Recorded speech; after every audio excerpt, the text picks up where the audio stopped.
Hello and अस्सलाम वालेकुम। कैसे हैं आप लोग? उम्मीद है बिल्कुल ठीक ठाक होंगे, मज़े में होंगे, सीख रहे होंगे और सिखा रहे होंगे। सो मेरा नाम है Faisal Ali and you're watching Dotistani. So Microsoft Excel class number 9 और आज का हमारा टॉपिक होगा how to freeze column and rows in MS Excel. So बगैर किसी टाइम को वेस्ट किए आइए स्टार्ट कर लेते हैं।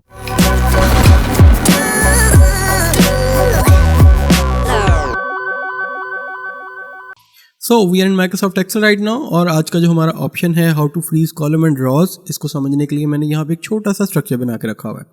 इसके अंदर हम लोगों ने कॉलम्स के अंदर कुछ नंबर्स लिखे, लाइक आपके पास 1 2 3 4 5 एंड 6, और इसी तरह आपके पास रॉज में भी सेम नंबर्स लिखे हैं, लाइक 1 2 3 4 5 एंड 6।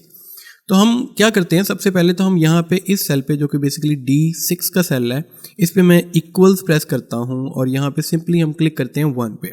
तो 1 का जो सेल है वो बेसिकली B3 है और हम सिंपली एंटर प्रेस करते हैं और एंटर प्रेस करने के बाद हम क्या करें, इस फार्मूला को नीचे की तरफ ड्रैग करें। मैं सिंपली यहाँ से क्लिक करता हूँ और सिंपली इस फार्मूला को नीचे की तरफ ड्रैग कर देता हूँ। तो हमें नज़र आता है कि यहाँ पे हमारे पास 1, क्योंकि यहाँ पे ये सेल था B3 का और यहाँ पे सेकंड सेल है B4 का, तो ऑटोमेटिकली ये सेल्स नीचे की तरफ शिफ्ट होते हैं और आपके पास यहाँ की वैल्यूज़ यहाँ पे लिखी जाती हैं। और इसी तरह अगर मैं इस सेल को राइट साइड की तरफ ड्रैग करूं तो हमें नज़र आता है कि यहाँ पे B3 है तो यहाँ पे हो गया C3, क्योंकि कॉलम्स में ये सेल्स शिफ्ट हो रहे हैं, इस वजह से यहाँ पे ऑटोमेटिकली D3, E3, F3 और G3 यहाँ पे लिखा हुआ है। सो हम क्या करते हैं, सिंपली इस फार्मूला को, जो कि फर्स्ट फार्मूला था जो कि B3 का सेल था, यहाँ पे इसको क्लिक करते हैं और इस B3 की वैल्यू को सिंपली सेलेक्ट करते हैं और F4 प्रेस करते हैं, फंक्शन की F4। इससे क्या होता है कि आपके पास यहाँ पे कुछ डॉलर साइंस लग जाते हैं, यानी B से पहले डॉलर साइन मीन्स कि कॉलम्स लॉक्ड हैं, क्योंकि कॉलम्स जो होते हैं सिंपली आपके पास यहाँ पे जो है वो अल्फ़ाबेट्स के थ्रू मेंशन होते हैं, इस वजह से B इंडिकेट करता है कॉलम को और 3 जो है वो इंडिकेट करता है रॉज को, क्योंकि रॉज जो होते हैं वो आपके पास नंबर्स में यहाँ पे मेंशन होते हैं। सो अभी क्या हुआ कि हमारे पास कॉलम एंड रॉज दोनों लॉक हो गए।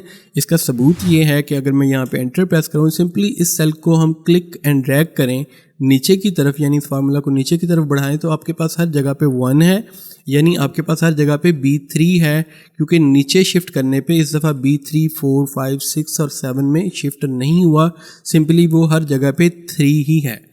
ठीक है, अब क्या करते हैं, इसी फार्मूला को हम सेलेक्ट करते हैं और राइट साइड पे ड्रैग करते हैं, तो हमें नज़र आता है कि यहाँ पे कॉलम्स में भी आपके पास सेल्स जो है वो शिफ्ट नहीं हुए, हर जगह पे B3 है, क्योंकि B भी लॉक है और 3 भी लॉक है, इस वजह से ना कॉलम्स में डाटा शिफ्ट होगा ना रॉज में शिफ्ट होगा। तो अब हम क्या करते हैं, सिंपली इसी फार्मूला के अंदर वापस आते हैं, मैं थोड़ा जूम इन करता हूँ, F2 प्रेस करते हैं, फार्मूला को ऑन करते हैं और सिंपली इस सेल पे क्लिक करके, यानी इस वैल्यू पे क्लिक करके अगेन F4 प्रेस करते हैं, तो हमें नज़र आता है कि B का डॉलर साइन बिल्कुल हट गया और आपके पास 3 का डॉलर साइन अभी भी लगा हुआ। इट मीन्स कि अभी आपके पास कॉलम्स अनलॉक्ड हैं और जो रॉज हैं वो लॉक्ड हैं, क्योंकि रॉज नंबर्स के ज़रिए इंडिकेट होते हैं।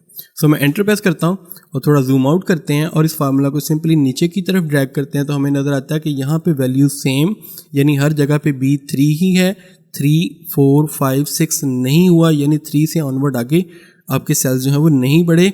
बट अगर हम इस फार्मूला को सेलेक्ट करें और राइट साइड की तरफ ड्रैग करें तो हमें नज़र आता है कि यहाँ पे B3 था और यहाँ पे आपके पास C3, इसी तरह D, यानी कॉलम्स शिफ्ट हो रहे हैं, क्योंकि कॉलम्स के साथ लॉक नहीं है, यानी डॉलर साइन जो है वो किसी भी अल्फ़ाबेट से पहले नहीं है। इट मीन्स कि कॉलम्स जो हैं वो अनलॉक्ड है।